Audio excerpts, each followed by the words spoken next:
Shalom saudara-saudara yang dikasihi Tuhan. Selamat bergabung di dalam program Tuhan Adalah Gembalaku. Sebuah program di mana kita bersama-sama merenungkan firman Tuhan. Firman yang meneguhkan iman agar kita hidup menyenangkan hati Tuhan dan menjadi berkat bagi sesama.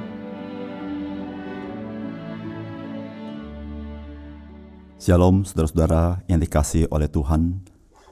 Betapa Tuhan baik kepada kita, sehingga kita boleh menghirup udara yang segar hari ini, lepas daripada segala situasi dan kondisi yang mungkin kita alami pada hari ini. Saudara, salam jumpa di dalam program Tuhan Adalah Gembalaku.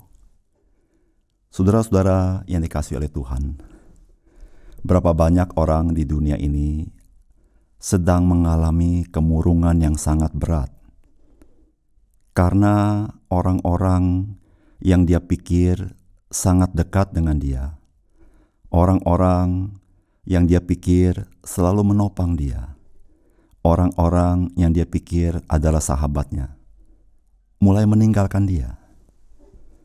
Kenapa, saudara? Karena orang-orang itu tidak lagi mengasihinya. Saudara, betapa kasihan seseorang yang ditinggali oleh sahabatnya, ditinggal oleh orang-orang yang dekat dengan dia. Saudara-saudara yang kasih dalam Tuhan, seringkali kita berpikir, apakah Tuhan mengasihi saya? Kita selalu berpikir, Tuhan pasti lebih mengasihi orang-orang yang religius. Tapi orang semacam saya, siapakah saya sehingga Tuhan mengasihi saya?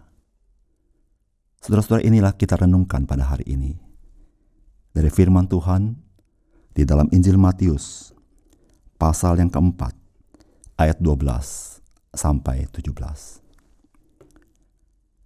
Tetapi waktu Yesus mendengar bahwa Yohanes telah ditangkap, menyingkirlah ia ke Galilea. Ia meninggalkan Nazaret dan diam di Kapernaum, di tepi danau di daerah Zebulon dan Naftali, supaya genaplah firman yang disampaikan oleh Nabi Yesaya. Tanah Zebulon dan tanah Naftali, jalan ke laut, daerah seberang sungai Yordan, Galilea, wilayah bangsa-bangsa lain. Bangsa yang diam dalam kegelapan telah melihat terang yang besar, dan bagi mereka yang diam di negeri yang dinaungi maut, telah terbit terang. Sejak waktu itulah Yesus memberitakan, bertobatlah, sebab kerajaan sorga sudah dekat.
Saudara-saudara yang dikasihi oleh Tuhan, setelah Yohanes Pembaptis ditangkap, maka saudara-saudara, Yesus memutuskan untuk menyingkir ke Galilea. Saudara-saudara, kenapa perlu menyingkir? Karena saudara-saudara, ada satu masa itu, masa yang sangat sulit. Karena saudara-saudara, Yesus pun adalah orang yang cukup terkenal pada zaman itu. Sehingga Yesus memutuskan meninggalkan wilayah Yudea dan ke daerah Galilea, saudara-saudara. Dan saudara-saudara, Yesus tinggal di Kapernaum, Saudara, dikatakan oleh Alkitab, di tepi danau, di daerah Zebulon dan Naftali. Saudara-saudara, kalau saudara membaca ayat selanjutnya, maka saudara tahu apa itu Kapernaum, apa itu Zebulon, apa itu Naftali. Saudara, Alkitab berkata, yaitu wilayah bangsa-bangsa lain. Apa artinya, saudara? Saudara, artinya itu tempat di mana bukan kediaman orang-orang Yahudi, bukan kediaman umat Tuhan, tetapi orang-orang yang tidak percaya kepada Tuhan. Itu disebut bangsa-bangsa lain. Tetapi saudara-saudara, Tuhan Yesus tinggal di Kapernaum. Bahkan saudara-saudara, kota Kapernaum menjadi pusat pelayanan dari Tuhan Yesus kita. Saudara-saudara, bukankah sesuatu kontradiksi? Seorang Mesias tinggal di Kapernaum, tinggal di bangsa-bangsa lain. Dia tidak tinggal di Yerusalem. Dia tidak tinggal dekat dengan bait suci. Dia tidak tinggal dengan orang-orang yang religius. Dia tidak tinggal bersama pemimpin-pemimpin agama. Tapi dia tinggal di tengah-tengah bangsa-bangsa lain. Saudara-saudara yang dikasihi oleh Tuhan, apa yang Yesus lakukan menggenapi firman Tuhan yang tercatat di dalam Yesaya pasal yang ke-9 ayat 1 dan 2 dikatakan, tetapi tidak selamanya akan ada kesuraman untuk negeri yang terimpit itu.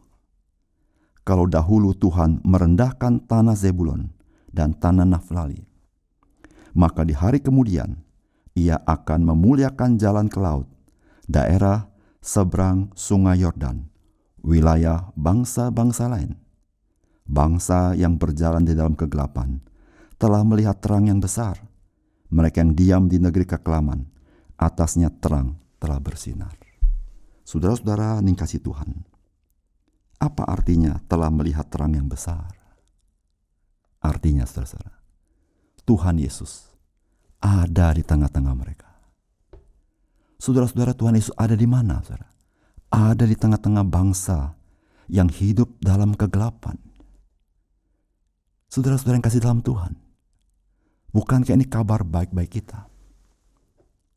Saudara, Tuhan mengasihi kita, apapun kondisi kita. Mungkin engkau berkata, saya tidak sereligius orang ini. Mungkin saudara berkata, saya tidak sebaik si Anu. Mungkin saudara berkata, saya orang yang penuh dengan cacat celah. Mungkin saudara berkata, ya Tuhan, saya sering berbuat dosa. Atau saudara mungkin berkata, Tuhan, teman-teman saya pun tidak mau bergaul dengan saya. Mungkin dengan lebih sedih lagi, bahkan keluarga saya tidak mengakui saya. Mungkin saudara berkata, saya tidak sesukses orang itu. Mungkin saudara berkata, ya Tuhan, saya orang bodoh, tidak punya prestasi, tidak ada yang berkawan dengan saya. Kalau teman-teman saya meninggalkan saya, apakah Tuhan mau menemani saya? Saudara-saudara yang dikasihi oleh Tuhan, Tuhan Yesus tinggal di tengah bangsa yang hidup di dalam kegelapan. Dan Alkitab berkata, terang Tuhan sudah datang. Saudara-saudara yang dikasihi oleh Tuhan, kota Kapernaum bukan saja Yesus tinggal di sana. Kota Kapernaum menjadi pusat pelayanan Tuhan Yesus. Bukankah kontradiksi sekali, saudara-saudara? Tempat orang berdosa, tempat di mana kegelapan itu ada. Tetapi terang itu melayani, dimulai dari tempat itu. Saudara yang dikasihi oleh Tuhan, pertama, Tuhan mau tinggal bersama dengan saudara. Dia mau menemani saudara.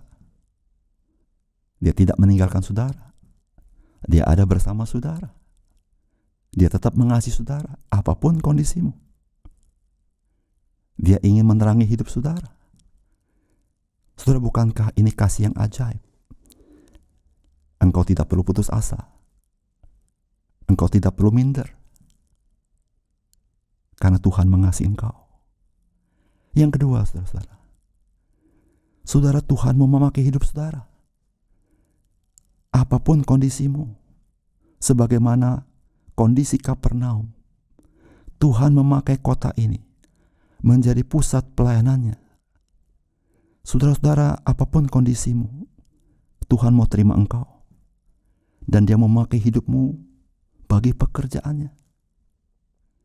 Saudara-saudara yang kasih dalam Tuhan, Alkitab mencatat kalimat seperti ini, saudara-saudara.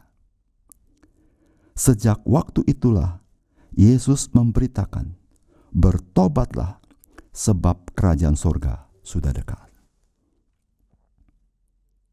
Saudara-saudara yang kasih dalam Tuhan, pertanyaannya bagimu dan bagiku adalah sebuah tawaran yang Yesus berikan kepada kita. Bertobatlah. Artinya, mari berbalik kepadaku. Mari tinggalkan kegelapanmu. Mari tinggalkan kegagalanmu. Mari tinggalkan kesusahanmu. Mari tinggalkan keputusasaanmu. Mari datang kepadaku. Saudara-saudara, inilah tawaran Tuhan Yesus kepada kita.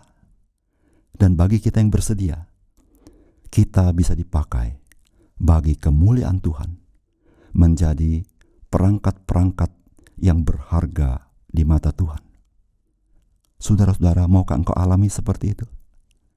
Kota Kapernaum penuh dengan kegelapan, tetapi dari sana terpancar terang Tuhan, dipakai menjadi pusat pelayanan Yesus Kristus di tengah dunia ini. Maukah saudara? Mari kita berdoa. Bapa kami dalam surga, ada banyak pergumulan hidup kami ya Tuhan. Seringkali ada air mata yang begitu keluar dari mata kami, karena kami begitu merasa ditinggal oleh orang-orang yang kami pikir akan mensupport kami. Dan ada kala kami berpikir Tuhan juga berbuat seperti itu.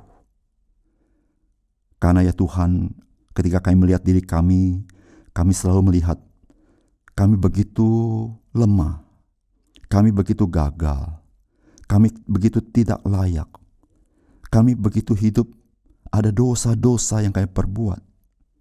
Kami seringkali menyakiti hati Tuhan. Ya Tuhan, kami berpikir Tuhan akan meninggalkan kami. Kami berpikir Tuhan tidak mau pakai kami. Tapi ya Tuhan, terima kasih. Karena ketika Tuhan Yesus melayani, Tuhan Yesus tinggal di Kapernaum, tempat bangsa-bangsa lain yang tidak percaya kepada Engkau, di mana kegelapan itu ada. Tetapi terang Tuhan bersinar di sana. Tuhan tinggal bersama-sama mereka. Melalui di situ Tuhan memakai menjadi pusat pelayanan Engkau ya Tuhan. Ya Tuhan, terima kasih. Ajar kami berbalik kepadamu ya Tuhan. Melupakan masa lalu kami. Melupakan seluruh kegagalan kami. Lalu kami menyerahkan hidup kami kepada Tuhan. Dan kami tahu ya Tuhan, Tuhan tidak meninggalkan kami. Bahkan Tuhan mau memakai hidup kami. Terima kasih Tuhan. Jadikan kami alat kemuliaan-Mu. Dan biar Engkau dipermuliakan di dalam seluruh hidup kami. Kami persembahkan hidup kami kepadamu ya Tuhan hari ini. Engkau pakai bagi kemuliaan-Mu. Di dalam nama Tuhan Yesus kami berdoa. Amin.